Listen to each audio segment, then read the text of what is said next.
جانوروں کے ساتھ پرندوں کا ذکر بھی ذرا سن لیں، پھر پتھر پہ آتے ہیں۔ پرندے بھی حضور کی غلامی میں رہتے ہیں۔ عبداللہ ابن مسعود رضی اللہ تعالیٰ عنہ حدیث کے راوی ہیں۔ عبداللہ ابن مسعود فرماتے ہیں کہ ہم سفر میں تھے تو کوئی چڑیا یا کبوتری تھی، اس کے 2 بچے ہم میں سے کسی نے اٹھا لیے، تو وہ چڑیا روتی ہوئی چیختی ہوئی آقا علیہ السلام کی بارگاہ میں آ گئی اور حضور کے سر انور کے اوپر چکر لگا کے رونے لگی۔ آقا علیہ السلام نے فرمایا اس کو کس نے تکلیف دی ہے؟ اپنے بچوں کی وجہ سے۔ من فاجا ہذہ بفرخیھا، کس نے تکلیف دی ہے؟ اپنے بچوں کے اٹھائے جانے کی شکوہ کر رہی ہے۔ قال قلنا نحن قال ردوہما، ہم نے عرض کیا یا رسول اللہ ہم میں سے کسی نے کیا، فرمایا جاؤ اس کے بچے گھونسلے میں واپس رکھ۔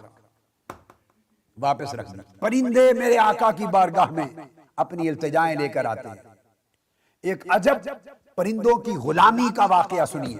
حدیث پاک جس کو امام طبرانی اور ابو نعیم نے روایت کیا، عبداللہ ابن عباس بیان کرتے ہیں کہ آقا علیہ السلام سفر پہ تھے جنگل میں، آپ نے موزے اتارے، موزے وضو کے لیے۔ ایک موزہ آپ نے پہن لیا پاؤں مبارک پر، دوسرا موزہ ابھی پہننا تھا۔ جب ایک موزہ پہنا دوسرا بھی پہننا تھا وہ موزہ، تو اتنی دیر میں ایک تیزی سے ایک سبز رنگ کا پرندہ آیا۔ بعض روایتوں میں آیا ہے کہ کوا تھا کالے رنگ کا، بعضوں میں سبز رنگ کا، تو طوطا ہوگا۔ ایک پرندہ آیا دوڑ کر اور تیزی سے اس نے موزہ اپنی چونچ کے ساتھ اٹھا لیا اور اوپر نکل گیا۔ ابھی آقا علیہ السلام نے اس موزے کو پہننے کے لیے اٹھایا نہیں تھا، اتنے سیکنڈ کے اندر اس پرندے نے موزہ اٹھا لیا، اوپر لے گیا۔ اوپر لے جا کر اس نے موزے کو الٹا کیا پرندے نے۔ یہ میں طبرانی ابو نعیم کی روایت عبداللہ ابن عباس رضی اللہ تعالیٰ عنہ کی حدیث سنا رہا ہوں۔ الٹا کیا تو اس موزے سے کالے رنگ کا سانپ نکلا، وہ گر پڑا۔ وہ جب آقا علیہ السلام وضو کے لیے تشریف لے گئے تھے تو جنگل میں ایک سانپ وہ اس موزے میں گھس گیا تھا۔ آقا علیہ السلام ابھی وہ پہننا ہی چاہتے تھے کہ پرندہ دوڑ کے موزہ اٹھا لے گیا اور اس نے الٹا کر کے سانپ گرا دیا، دکھانے کے لیے آقا اس موزے میں سانپ تھا۔ اور میرے آقا کا جواب سنیے، آقا علیہ السلام نے فرمایا ھذہ کرامۃ اکرمنی اللہ بہا، یہ میری کرامت ہے جو اللہ نے میرے اوپر نازل فرمائی۔ اللہ نے یہ عظمت مجھے عطا کی ہے کہ پرندے جانور سب کو میرا غلام بنایا ہے، میری نوکری پہ مامور کر دیا۔ 3 چیزیں یہ ہیں کہ اس سے جو تھوڑا سا حاصل ہوگا you need protection of that. وہ 3 چیزیں پروٹیکٹ، اور وہ 3 چیزیں جو پروٹیکٹیو ہوں گی وہ کیا؟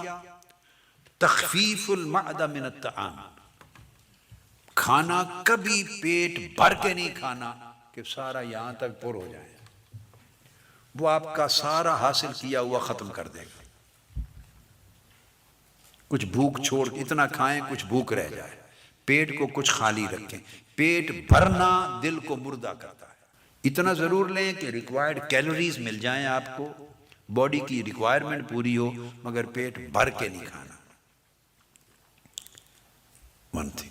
دوسری بڑی امپورٹنٹ تھی، جو لوگ اہل غفلت ہیں، جو بالکل دنیا دار اور دنیا پرست ہیں، جو مجلس میں باتیں ہی دنیا کی کرتے ہیں، دوسروں کی غیبت چغلی کی بات ہوتی ہے، جن لوگوں کی جب اکٹھے بیٹھتے ہیں تو چغلی کریں گے، غیبت کریں گے، اس کی برائی بیان کریں گے، اس کی کمزوری بیان کریں گے، دوسرے کی نمیمہ کریں گے، غیبہ کریں گے، نمیمہ کریں گے، دوسرے کی برائی اور اس کی سیئہ کو دیکھیں گے۔ جو لوگ اور پھر نماز نہیں پڑھتے، غفلت ہے، نماز کے تارک ہیں، اللہ کے ذکر کے تارک ہیں، آخرت کا فکر نہیں ہے، دنیا میں کھبے ہوئے ہیں، جو لوگ اہل غفلت ہیں ان کی صحبت میں نہیں بیٹھے، یہ راز ہے، ان کی کمپنی سے اوائڈ کریں۔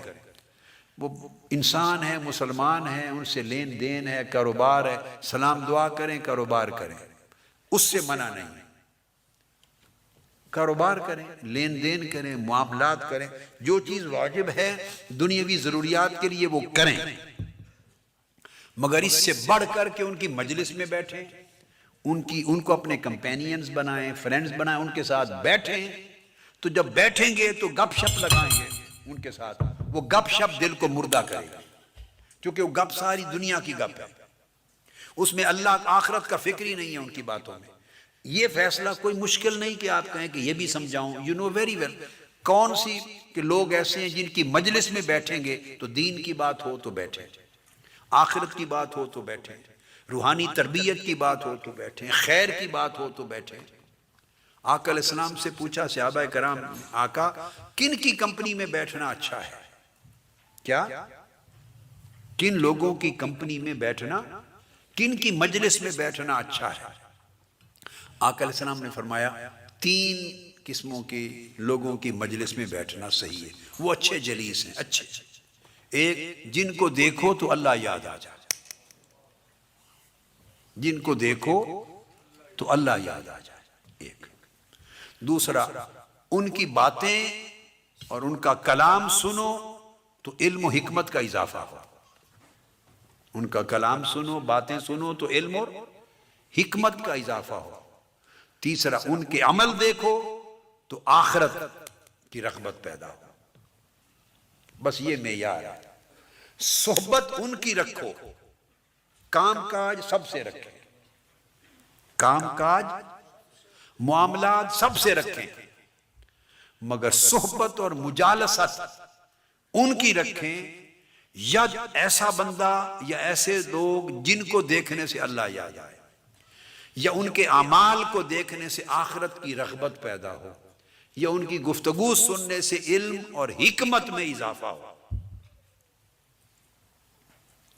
جس مجلس میں یہ تینوں نہیں ہیں اس مجلس میں نہ بیٹھے۔ یہ ہے سارا گر۔ تھوڑا سا محنت کر کر کے اتنی کمائی کی ہوگی تو ایک مجلس ساری کمائی کو برباد کر دے، تو ساری زندگی آپ اتنا چلے نہیں تھے جتنا پیچھے چلے جاتے ہیں، وہیں کے وہیں کھڑے رہتے ہیں۔ یہ ہے اصل پرابلم۔ آپس میں جب بیٹھتے ہیں تو غیبت کرتے ہیں۔ کمزوریاں کس میں نہیں ہیں؟ تو جس مجلس میں لوگوں کی، مجلس سے میری مراد 8-10 بندوں کا اکٹھ نہیں ہے، 1 to 1 بھی مجلس ہے، ایک بندہ اور دوسرا بیٹھے ہیں یہ بھی مجلس ہے، 1 to 1 بیٹھے ہیں یہ بھی بیٹے مجلس ہے۔ تو جس مجلس میں یا مجالسہ میں یا جس مصاحبہ میں، صحبت میں، کمپنی میں غیبت ہو، کبھی نہ بیٹھے۔ جب آپ غیبت والی مجلس میں نہیں بیٹھنے کو اجازت، تو خود غیبت کر سکتے ہیں پھر؟ بولیے، نہ آپ کے کان پہ پڑے نہ آپ کی زبان پر آئے۔ جس میں چغلی ہو نہ بیٹھے، جھگڑا مت کریں، وہاں فساد کی کوئی ضرورت نہیں، اٹھ کے چلے آئیں۔ جس میں دنیا پرستی کی لغو گفتگو ہو، لغو بے مقصد گفتگو دلوں کو مردہ کرتی ہے، لغو گفتگو ہو نہ بیٹھے۔ جس میں شر کی بات ہو نہ بیٹھے، جس میں لوگوں کی برائیوں کو پن پوائنٹ کیا جائے نہ بیٹھے، نہ کریں نہ بیٹھیں نہ سنیں۔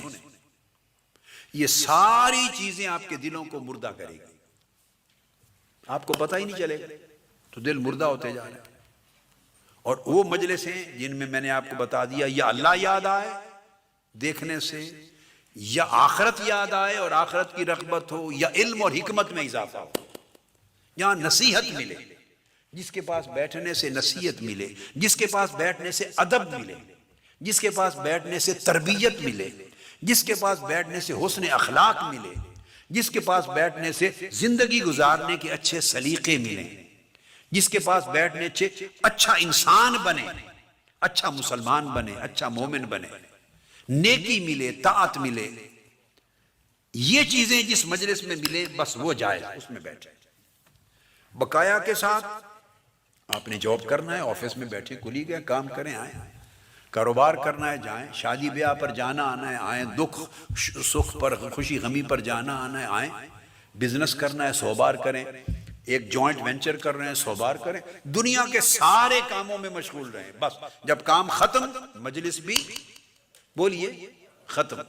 کبھی فارغ وقت بھی ہوتا ہے نا جب آدمی بولا ہے، وہ جو فارغ وقت ہے اس کا فیصلہ کرنا ہے کہ فراغت کس مقصد کے لیے، اپنے دل کی بربادی کے لیے یا دل کی آبادی کے لیے۔ جو فارغ وقت ہو بیٹھنے کا جب جی چاہتا ہے، انسان چاہتا ہے نا بیٹھے، وہ چند دوست چن لے، باقیوں کے ساتھ مسکرا کے ملیں، ہنس کے ملیں، پیار محبت سے ملیں، عزت سے ملیں، کسی سے نفرت کرنی ہی نہیں ہے، نفرت کسی سے کرنی ہی نہیں ہے، ہر ایک سے خوش ملیں۔ جو کام فرض ہے واجب ہے وہ ادا کریں. اللہ اللہ خیر صلی اللہ. جب کسی کے ساتھ بیٹھیں کسی سے باتیں کریں کسی کی باتیں سنیں اس کا تعین کریں. یہ ہے فیصلہ کن عمل. یہ پروٹیکٹیو ہے. اگر یہ پروٹیکشن نہیں ہے تو جو اچیومنٹ ہوگا وہ بھی جاتا رہے گا. مثلا آپ کی جیب ہے نیچے سے کسی نے کاٹ دی نیچے سے. اب آپ کما کما کے اس جیب میں پیسے ڈالتے جائیں کما کما کے جیب میں پیسے ڈالتے جائیں اور شام کو دیکھیں کتنے ہو گئے ہیں تو ہاتھ ڈالیں گے تو پورا ہاتھ ہی نکل جائے گا. پیسہ بچے گا کوئی نہیں. یہ اسی طرح ہے. ہم نیکیاں کر کر کے عبادت بھی کی اطاعت بھی کی کیمپ بھی کیے ادارے بھی بنائے مسجدیں بھی بنائیں یہ کام بھی کیے سارے حج بھی کی عمرے کی جمع کرتے جائیں اور جیب ایسی میں ڈالتے گئے جو کٹی ہوئی ہے نیچے سے. وہ جیب کٹی ہوئی ہے تو کیا جمع ہی نہیں رہے گا کچھ. یہ جو بری مجلس ہے یہ جیب کٹی ہوئی جیب کی طرح ہو جاتی ہے. یہ آپ کی جیب کو کاٹ دیتی ہے. اس لیے اللہ پاک نے فرمایا اعوذ باللہ من الشیطان الرجیم اہدنا الصراط المستقیم صراط الذین انعمت علیہم. باری تعالیٰ ہمیں سیدھی راہ دکھا اور سیدھی راہ کن کی دو شرطیں لگائیں. کن کی؟ صراط الذین انعمت علیہم جن بندوں پر تو نے انعام کیا ہے ان کی راہ دکھا. یعنی ان کی مجلس میں بیٹھو جن پر تیرا انعام ہوا ہے. تو جن کے ساتھ بیٹھنا اٹھنا رکھنا ہو دیکھا کرو کہ اللہ کا انعام ہے. اور انعام اخروی انعام ہوتا ہے روحانی انعام مال دولت والا نہیں. یہ اللہ کا انعام یافتہ ہے تو بیٹھو خواہ اتنا سا بھی ہو انعام یافتہ. شر کی بات نہ کرتا ہو تب بھی کوئی تھوڑا سا انعام ہے اس کا.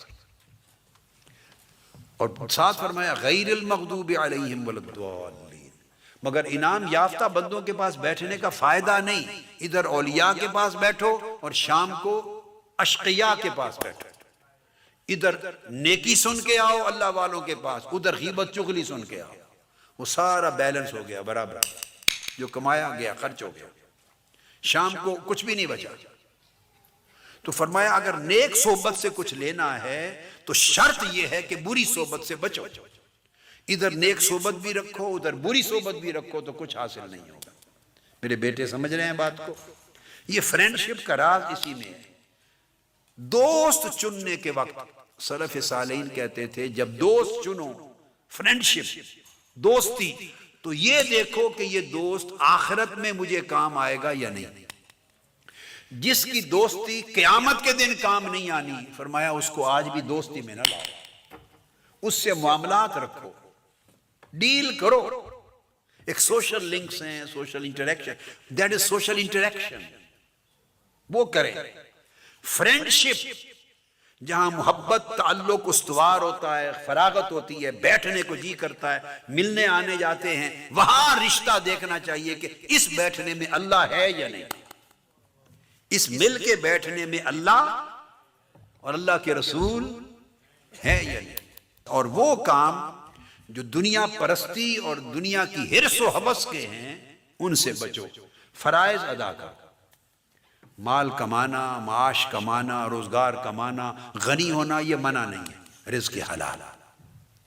مگر مادی کام برے کام ایسے جو دلوں کو مردہ کرتے ہیں اور اللہ سے دور لے جاتے ہیں دین سے ان